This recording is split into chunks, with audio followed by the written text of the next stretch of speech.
Welcome to Tress Talk with Gerdie, your weekly dose of hair, wellness, and faith. As we embark upon a new year, 2022, I wanted to take the first couple of episodes to focus on wellness.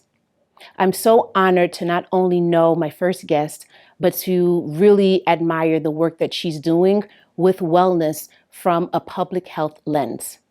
Without further ado, let us welcome my friend and colleague, Dr. Amaka Evonne Nwankwo-Igomu. Take a look.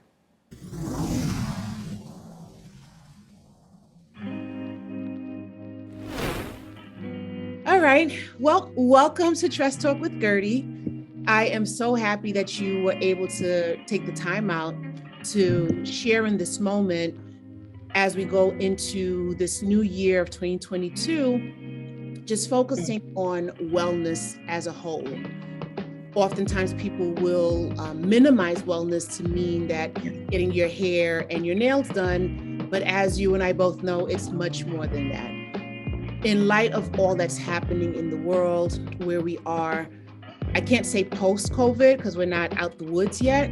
However, a lot of things have reopened and we're navigating some type of normalcy in this very abnormal environment, right? Absolutely. Yeah. And so I wanted to devote this episode to speaking to wellness, not just being getting your hair and your nails done and a massage, although those are components of wellness, but being able to have a holistic approach and look at wellness from a public health standpoint, and also for us on a micro level in our day-to-day.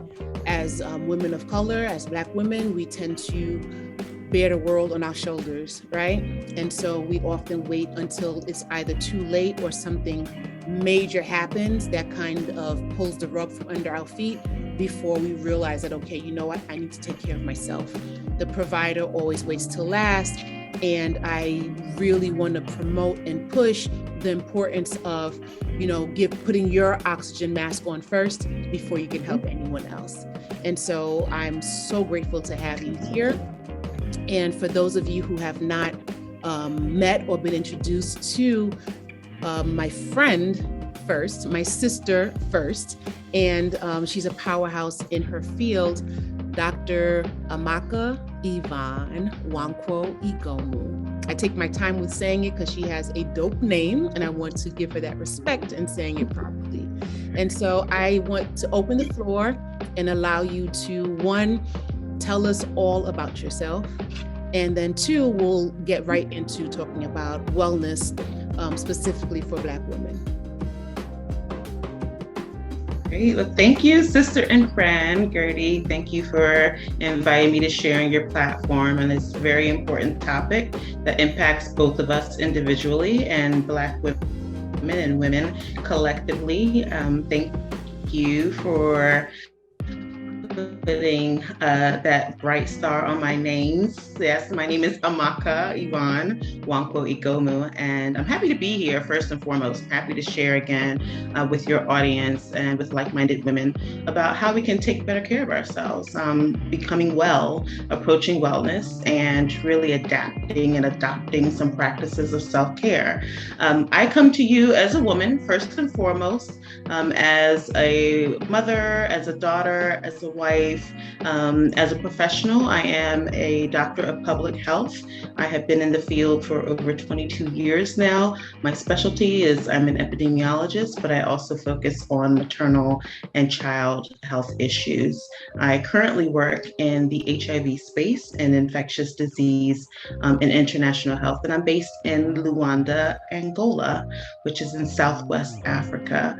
So I'm doing international health at the present time, which I love and enjoy, but my passion and focus in my field really is attending to women, children, and families and helping to better impact their lives. So normally if I were doing this in a presentation, I don't like to go with a lot of text or jargon, but really just doing some word clouds of who I am and the lives I touch.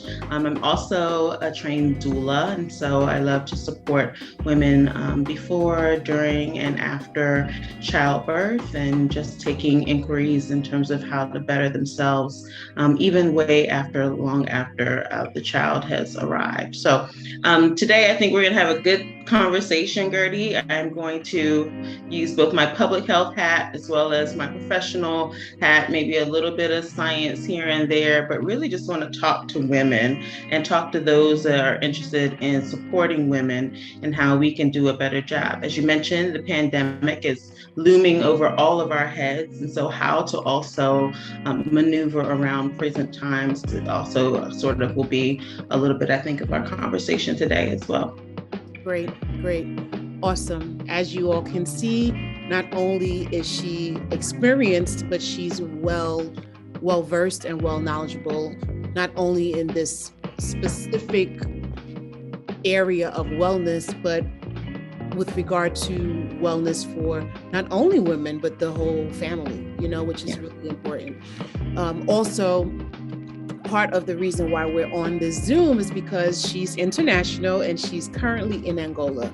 And I wanted to start off with the fact that you're in Angola now, but you have worked in the States, you have worked abroad in several different countries. And so that gives you a great snapshot on how wellness is understood and practiced across the diaspora. And so if you could just take a moment to speak to any common threads that you're finding within the different countries that you've served and some differences. Yes, so thank you for that perspective. I've worked mostly in Sub-Saharan Africa, in the Caribbean, and in South America as well. So, but I think the context and the similarities that I've seen is I also work with some of the most vulnerable populations. So we're talking about women and families that are struggling economically, as well as in the healthcare system and socially in some respects as well. And so I think the common thread, number one, is that we as human beings, and especially as women and caretakers, don't do enough to pay attention to ourselves. And so I think it's putting others first, which is admirable in a humanitarian sense, but can also be detrimental in some ways to our own health and well-being. And in that common thread, I put myself, sometimes in those threads as well, because I'm looking and working with women of color, brown women, women that are struggling as mothers, caretakers, partners, etc. And so looking at those commonalities as well take a toll on one's health in many different ways, obviously. Of course, there's going to be we could talk about the whole ecological system, where we find ourselves in society, like I mentioned, socioeconomic, our cultural backgrounds, absolutely 100% play a role in our outcomes, as well as looking at our environment. And everyone's environment has shifted, changed in some way over the last 18 months. And so I think we also have to figure out what that means for many women in different spaces along the economic thread as well. Absolutely. That's really, really good. Now, did you find that abroad was much different than being stateside, or do you find the same things to happen all over? Like, is it pretty synonymous wherever you go, or is there a distinct difference? It's a really interesting question, Gerdie, because I think everyone would probably maybe have that first inclination of thought that because of economic availability and opportunities, that you would see this vast, disparity between, what women are suffering or going through and adapting to. And really, aside from economics, you see some of the same struggles, along the same linear sort of path.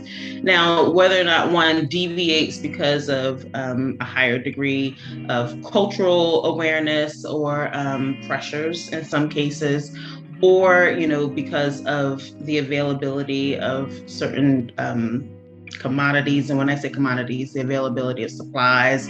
And, I'm thinking from the healthcare aspect, machinery, medical equipment, et cetera, things like that. You might see some differences, obviously. But I think really what we see is that people are struggling to put themselves as a priority in terms of looking at their day-to-day lives and how to manage those day-to-day lives. I don't want to really be prescriptive and say that, African women experience X, whereas Caribbean women experience Y, and people in the US, there are commonalities, absolutely. I think the biggest commonality that just anecdotally for me, from what I've seen and observed, is the ability to secure a future, either based on their present economic stance and then how to attempt that future amidst their current struggles.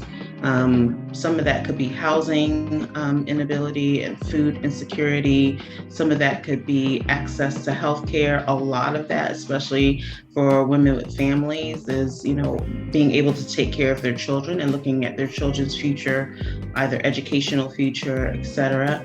And that becomes the biggest struggle. Do I go out and try to make money either alongside a partner or on my own for my family? Or do I try to find some stability in my own health and my own reprieve and de-stress in a way that's going to be suitable for my life? And finding that common ground can be challenging no matter where you are, no matter what continent you live on.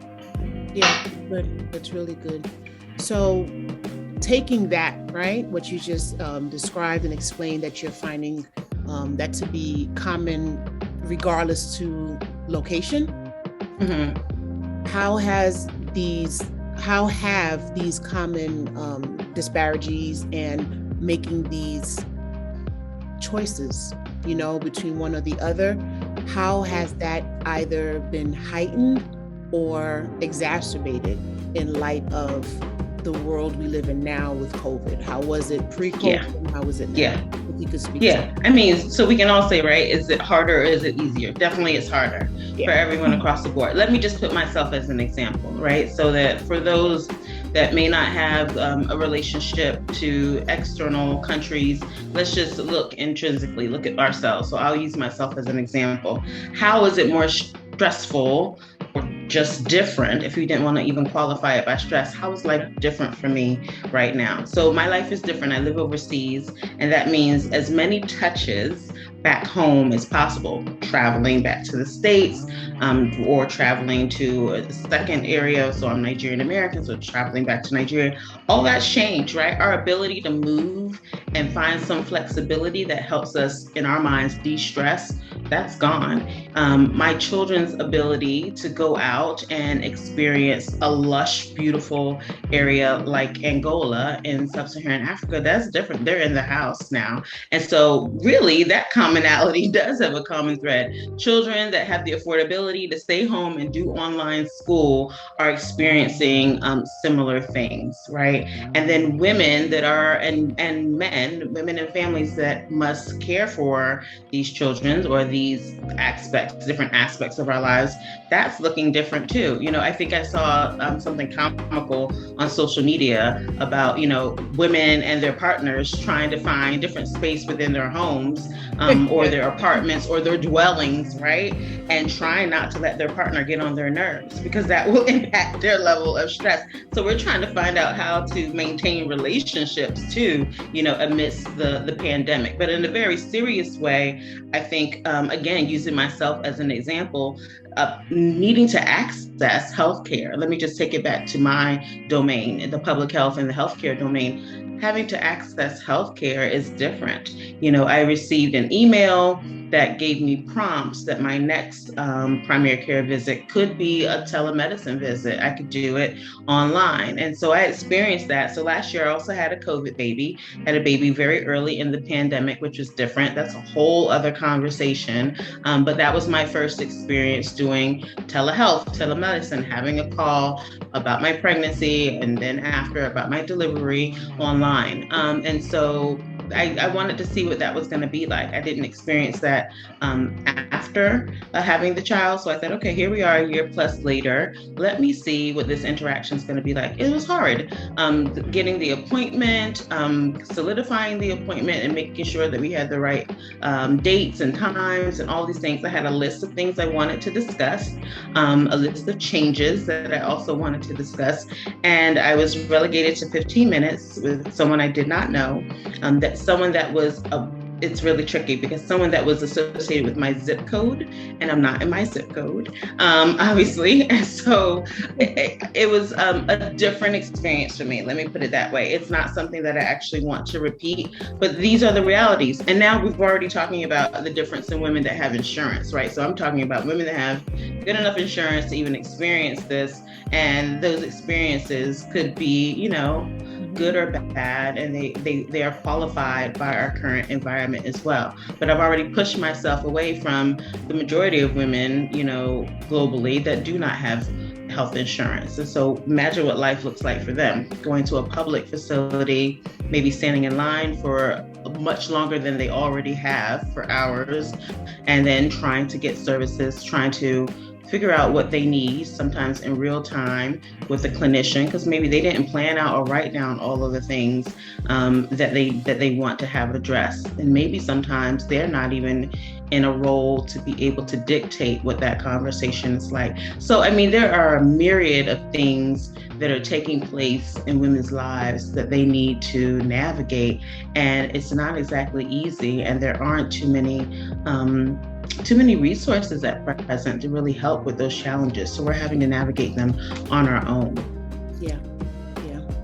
So we've been discussing wellness. We've been discussing how it's changed, with regard to or in light of COVID.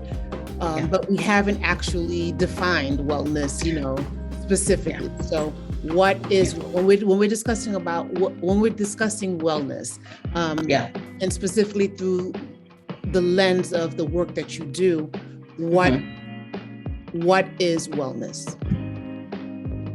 So for me, I like to think in terms of health and wellness. For some, the two may be synonymous.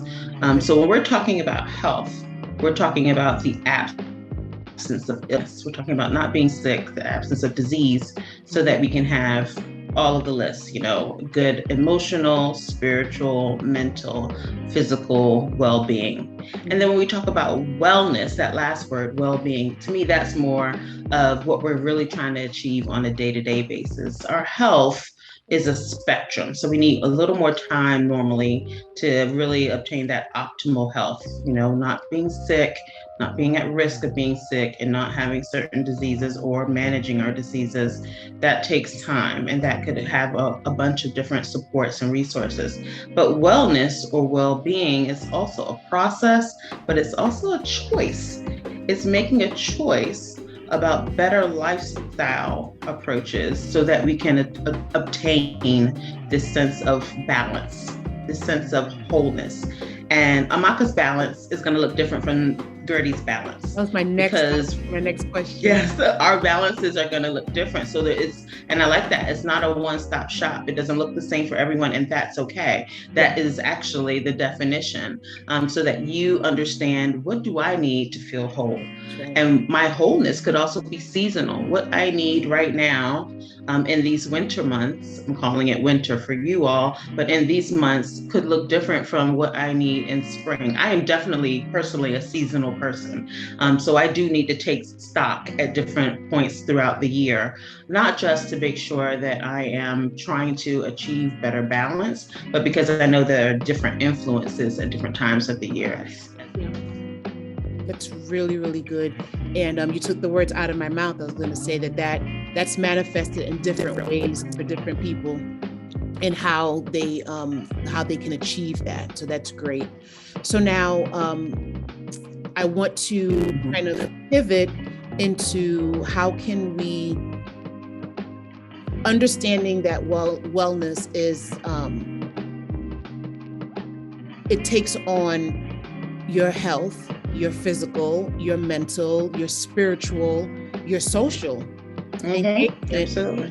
How can we close this portion out with some very practical choices that are at our disposal, irrespective of socioeconomic status, the size of your family. Like, what are some things that we can choose to focus on to help us get to an optimal state of wellness, that it's not contingent on if we have the money to do it. You know what I mean? It's just absolutely. Absolutely. If you can give maybe 3. Okay. So I like to think of it first and foremost from this aspect. No matter where you are or what your influences, supports, or lack thereof might be, give yourself grace. Give yourself grace and space. That's good. Be kind to yourself and take a moment outside of everything that you're dealing with. Take a deep breath and say, I deserve a break. Whether that break is a minute, an hour, a day, a vacation. Give yourself a little bit of grace. Tell yourself that you have worked very hard, and you have. Yeah. Whether or not you've achieved everything on your list, whether or not you've checked every box, give yourself that space to take a breather and acknowledge what you've done and where you are. Great.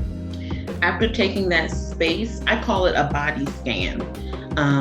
And that body scan can look different depending on the different resources or options that might have been presented to you. If you're someone that meditates, then a body scan has a slightly more deep interaction. But if you're just maybe taking a conscious note of a body scan for the first time, it's really just finding the right space. For me, that's in the bathroom. Like, that's the only time I get privacy. I don't know if you have children, but children knock on the door and do all kinds of things. Usually you can get at least a couple minutes in the bathroom. And I say usually because sometimes that doesn't even happen. But find that few moments where you can have some privacy and do a body scan. How do I feel in my head? Now, your head space is packed, right? Because I'm not just talking about physically, do you have a headache? Are you experiencing any tension, pain, or palpitations anywhere? But you're also your mental, from the brain capacity, sort of like, where am I in my space right now? Right now in my space, there's like bumblebees in a mason jar. They're just bouncing all over the place, right? And you have to take stock of that. If that's where you are at that moment, then you might need a few more minutes to just take a few more deep breaths and say, okay, maybe I need to compartmentalize some of this. I can write some of it down because it's just right now all in my head.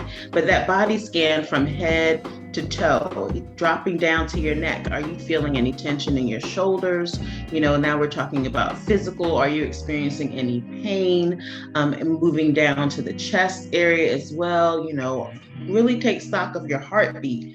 How many times a day, a week, a month do we actually stop and let ourselves listen to something we walk around with every second of the day, our own heartbeat? It's rare. Believe it or not, it is so rare. I'm not saying take your pulse per se, although that's good too, because there's a normal range and you can see if you're outside of that. But without any tools in hand, just taking stock of, is your heart racing? Do you need to calm down? Are you in a space right now where are you experiencing any anxiety? And that starts with some very physical, usually warnings as well. With your heartbeat, are you sweating? Are you feeling nervous? Moving down to your stomach area, are you experiencing butterflies and nerves for any reason? Our gastrointestinal space is very important. Our legs, all the way down to your feet. Now, by the time you take your body scan, you're gonna be like, something is wrong with me, potentially. And that's okay too. Remember, grace and space to say that there's a lot going on. After my body scan, there's a lot going on. And then address any potential stress that you can. So after the body scan, really thinking about, okay, what are my levels? What's the status of what I'm experiencing right now in terms of stress? Is it good stress? Are you anticipating a presentation that you've been preparing for weeks and you're about to, land and get it done in front of the audience that you've been anticipating? That could actually be good stress. especially if you're well prepared and you just want to do well, right? There's a reward at the end, and that's a job well done. It could be higher than that depending on your professional space. Are you anticipating a graduation or some loan that might come through? Those are called good stress or eustress, EU, eustress. Those you have to take stock of, but they also have an impact on your body and your well-being. But then I think we usually think of the bad stress, right? The distress, DIS, the distress, the things that are causing abnormal challenges and the response doesn't seem to have a positive outcome. Those are the ones that really weigh on us from day to day. So we've given us a little space. We have taken a body scan. We're assessing our stress levels. And depending on that good or bad stress, you want to adopt one. This is Amaka's theory here. Adopt one. I tell myself, let me consider the many self-care tools and resources that are available and just try to adopt one, Amaka. You know, I'm an overachiever. I always want to do big. I want to go big or go home. But I have to, give myself grace to say, I can't go big today. There's too many big things happening, or there's too many little things inside my head. So just pick one. And then I try and pick one. If that one is really simple and that is finding more than 30 minutes to myself, by myself, ding, ding, ding, gold star. That's a win. Yeah, winning. Absolutely. And you know what? It just takes starting somewhere, and so you've provided us with two, not one, but two places that you can start for free. And that's Black Women's Health, at Black Women's Health, and Therapy for Black Girls. Wonderful. I do follow Therapy for Black Girls, but I'm going to also now follow Black Women's Health. And so, that's really what it is. You make a choice. And our goal and the hope is that, you just make that one choice starting now. As soon as we close this out, you take your phone out or on your computer and you go Black Women's Health, Therapy for Black Girls. And celebrate that as your first win of the new year. Yeah, absolutely. Grace and space. That's right. As you're intentional for your wellness. And it's a ever evolving process. Where you are now, what you need with your wellness now may look very different in a matter of weeks. And absolutely. So be okay with that. And as Amaka so graciously said, give yourself that grace. And something I am constantly telling myself now is that, Gerdie, you're a human being, not a human doing. And so that's right. Taking some time to just be, we are fearfully and wonderfully made, and we don't celebrate that nearly enough. Well, we didn't celebrate it nearly enough. We're making the choice to move forward right now. Doing that right now.